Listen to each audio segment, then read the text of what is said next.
Hi, I'm Tim Roble, and welcome to another episode of Adventure Athlete. Today, physical build day, I want to say about 75-ish. I've been gone. Went to my dad's the previous week, and I came back last Friday. Got to work on the truck Friday, Saturday, Sunday. And then this week, Monday through Thursday, I've been working a client's project in the mornings and then coming out here and putting in from 5 to 8 to 8:30 sometimes. So three and a half hours inside on the truck. So not a whole lot of change has happened, but got some things done, and let me show you where we're heading. So pretty much where we left off on the passenger side was pretty much framed out, done. Countertop, there's still one more coat of poly I want to do on the countertop, but I started working on this side and getting some of the woodwork in, and of course I needed to make a medicine chest or a vanity, and I worked on that. And it's a funny story on that is I went to Home Depot, and I bought a medicine cabinet. Basically it was framed up around this door, and I took that door off with the hinges, and pretty much that's the only thing I used. I should have just went ahead and did everything myself. This right here, these strips of wood are pallet wood that my aluminum panels came on, so I repurposed those and cut those down on the table saw and used the same technique.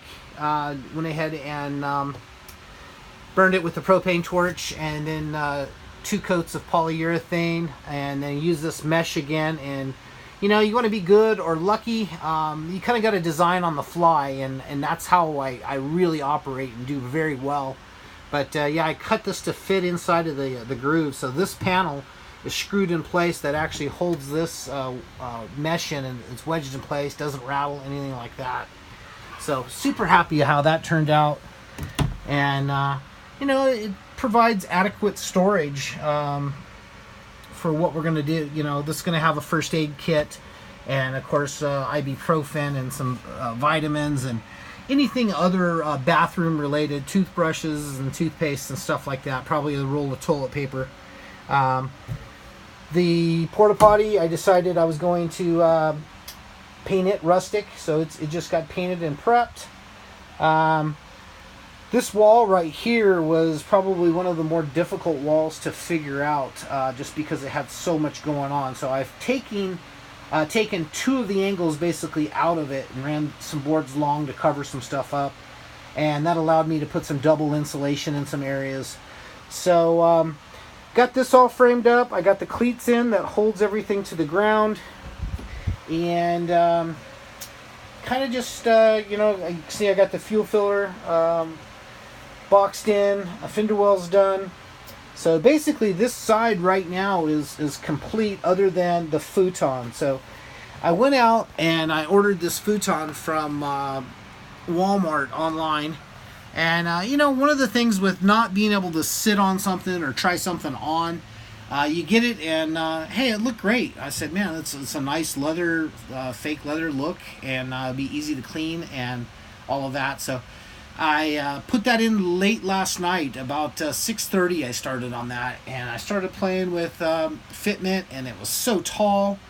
So I surgically cut some things apart and took a look at it, and I knew I was going to have to split the back and shorten some things up. And man, what a bunch of junk. The pallet wood that I had and that I processed for the trim looks outstanding. I mean, it's maybe a grade B wood. The stuff that was inside this couch, I have to put that at like a grade F. I mean, it was holes and knots and wasn't straight, and it was they put a lot of staples and something to hold it together, but what a bunch of junk. So not using that. I've already cut out a piece of plywood that fits this area here. Kind of ends up looking like a coffin, and I took some of the foam out, which was actually some nice foam, not enough. So I'm going to add 2 more inches of memory foam on top of this other foam, and then sheet this, and then I'm just going to do some 26 inch square throw pillows. Decided I want to do something in this area that kicks up, because I think sitting here and looking out the door at the river or the ocean or out in the desert was going to be something that a desirable feature that I want in the truck. So I'll work on that. Now, I pull these cleats at the bottom, they just twist and come up, and they release from a little knob, and then this whole thing folds up, and that'll be its position when we're out traveling. Still have room for a motorcycle, probably two. My wife's bike's small, or a motorcycle and a mountain bike, which was the desired deal. I got some stuff set up for my sink. And the sink is set up where I'm going to go here. I'll probably do some painting and stuff up on this, but I got a valve to turn this off. So this is actually going to be the catch for it. And I'm using a biodegradable soap. So when I'm out in the outback, I am going to let it... there's not going to be anything in here other than clean water that goes through it, or washing a dish off or something. So that's my plan on that. Of course, in here I have the two 6-gallon water jugs and an electric pump. While I was out the river, I found these plates, and I had already ordered some plates for the camper, and they're functional and what I liked, and probably the nicest I could find in Corel. I really like the Corel brand because it's a lightweight, very durable, great plate. These plates are a little heavy, but the look outweighed. I like a square plate because of the room, and easy to store and easy to tie down. So I basically took some of this tongue and groove and cut that at an angle, so the plate actually physically sits in there, and that's going to be the backsplash. And then I have some leather.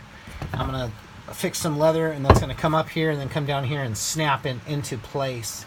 I think that'll end up looking very nice.